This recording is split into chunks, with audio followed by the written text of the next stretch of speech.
crazy, but I didn't know he would. How did it run after that, Cat? It helped it. It didn't spin as much coming off the turn. Welcome to another high-octane episode of Southern Dirt Motorsports.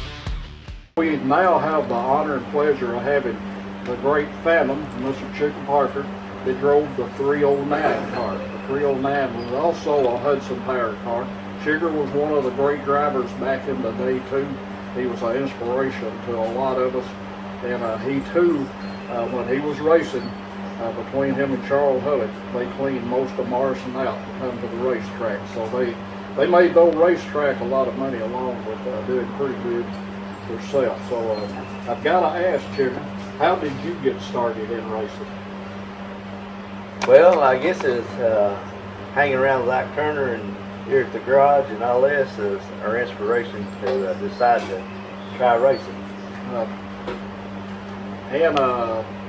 Was it your idea to use the Hudson engine in your car too?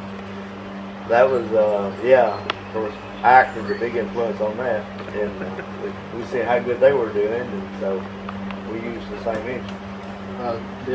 Did Ike put your engines together, or did you put them together, or? I imagine Ike done most of the heavy duty work, you know. Let me ask this: one of the unique things about your car was the radiator was in the rear. Now, what inspired that? Well, when I got in the driver's seat, I couldn't see over the radiator, so Bill Turner decided we'd just move the radiator to the rear.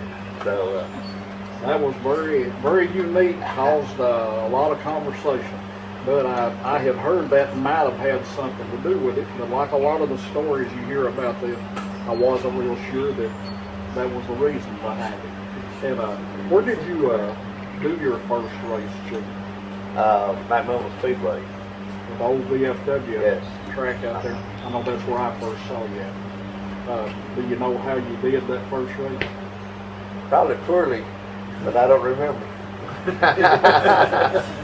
Most of us don't. We just remember being out there. How we finished was we was just proud to be out there. I've known Chigger for, I guess, of course I watched him run on the racetrack, but my first acquaintance with Chigger, he built a little T-bucket and I was building one too, and we kind of conspired back and forth about what we were going to do and how we were going to do it and everything. And I'm just proud to call Chigger my friend. Chigger, most of us, if we played and drove these things for a very long period of time, we always, sooner or later, we had a pretty hard crash. Did you ever go through a pretty hard crash in your career? Not real serious. Well, what was don't ever turning over or anything like that. What was this the most serious one? I guess at Sparta, I think run over the bank one time, went off the track at Sparta one time, and in that same race, I hit some guy and spun him around. When I come back around, he threw his helmet at me, and it hit the windshield of my car, so I went by. Did you give his helmet back? I'd probably run. Do you know, do you have any idea of how many races you did run in your career? No, I don't really know. We run for a few years. Did you ever run any at Winchester? Yes, we ran Winchester. And what did you think about Winchester's track? We loved the track. So that's a good place to go race. It just had a lot more speed.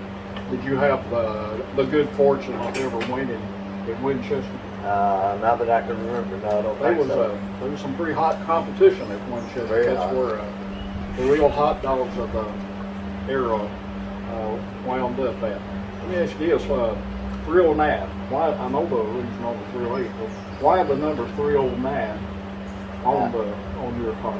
I guess it's the next number above 308, so we're building out of the shop here.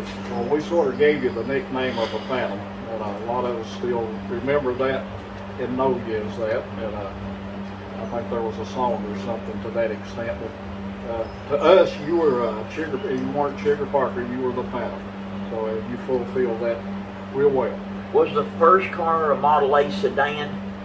The first car we built was a 38 Chevrolet coupe. Me and William Dyer, when we got out of high school, built that one. We run a couple of years with it. Was she powered or? No, it was Hudson powered also. Have you always drove Hudson powered cars? Yes. Okay. In '65 is when you built the Phantom 309 over here. Yeah. And it was built here in this shop. Yeah. And That picture there was sitting right here. Me and Bill Turner working on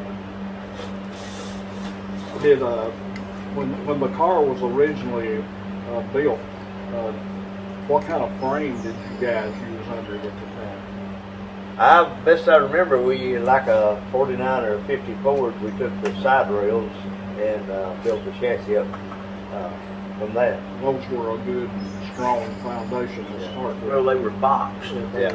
They would handle some good impact. When you look at the roll cages today, Chigger, compared to what you see today, do you look in there and have any concerns about what could have happened? Yeah, they were not safety, real safe. No, none of their cars were, I don't think, back then, you know. Of course, we wasn't doing no 100 mile an hour, 120 or whatever, but We was getting surprisingly close to it at Winchester. Anyway, what made you decide to stop racing? That's a good question. I can't remember now, really. I think they quit running at McMinnville. We run a little bit after that. Best I remember, they quit the track at McMinnville, so we just kind of let everything go. Did you ever run in Burgess Falls? Yeah, we used to go up there sometimes. Did you have any luck racing up there? Wasn't no winners, no. Well, I guess instead of, I guess it was a bad question to ask why you stopped racing. Most of us didn't stop; we just didn't do it anymore. That was pretty much the case of me, ran out of time or whatever. Yeah. Did you ever have any altercations with anyone because of something you did to them on the track? Or maybe they did something to you that you didn't like on the track? Well, I guess the guy throwing the helmet out was the worst thing that ever happened to me, I guess. I never had no arguments, I don't reckon. Well, he'd have had a bad day if he had, wouldn't he? There made him look good.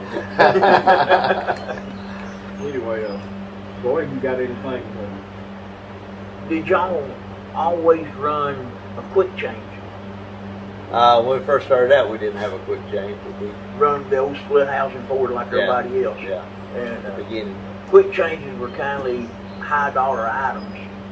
Of course, they were to the advantage that different tracks you could change your gears and you were ready to go. Where the old split houses, you crew had to run in one gear or the other gear to run them.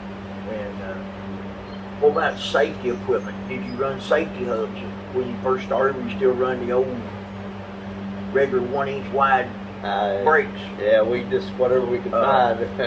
We didn't spend. We tried not to spend no money. We didn't have nothing to spend. I've always heard that story that Lee Earl told about going to Nashville and trying to run down there, and said after one practice session they'd have the brakes wore completely out because they didn't have any brake shoes.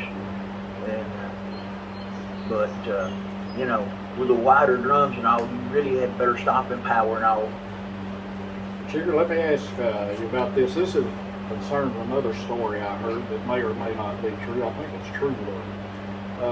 These cars, the Hudson used a wet clutch, and you were having trouble with that. And you come up with a real fix to do without a clutch. What'd you do to? I guess Ike and Bill probably come up with this where we welded. Well, you got credit for it. Yeah. Anyway, we welded it solid in there, so there was no clutch in between. And how did you start and stop this car? That's a good question. I don't know. I may remember how we. I guess we could get a rolling start. Probably had to crank up and get a rolling. Then. Well, I'll just say this. I wondered why you had to be push started a lot. up there. That might have something to do with Yeah, it. that probably had something to do with it. I think you were putting it in gear and getting pushed off. But it worked well, but he didn't have any clutch slippage. No clutch slippage. Okay. Chigger, thank you for spending your time with us today. Thank y'all for doing what you did. And I hope we can do this again. This part of this podcast is getting back real acquainted with some of the old racers and preserving the history of it. Thank you again. Hope you'll be here, and it's been a great pleasure with me. I hope it's been as much fun for you and Roy as it has me. So. Yeah. We hadn't really talked about the nickname Chigger, because I've known him his whole life, and that's all I ever knew him by. And the story goes, the bus driver, when he started school, When I was 5-year-old, a bus driver, he pulled up to let me on, and he said, "Chigger, get up out of the weeds, get on the bus." So I've been a Chigger ever since. Chigger, did you ever have a name other than Chigger and the Phantom? Not that I'm aware of. I saw one on the cake over there a while Oh, ago. His given name. Vernon. Vernon. I'm not familiar with that. Probably if someone asked who Vernon Parker was, they wouldn't have any idea. wouldn't have a clue. But everybody knows Chigger. But anyway, thank you again, Chigger. Thank you. Appreciate you Thank doing y'all. Roy. Love you, brother. Y'all said. Appreciate y'all doing this.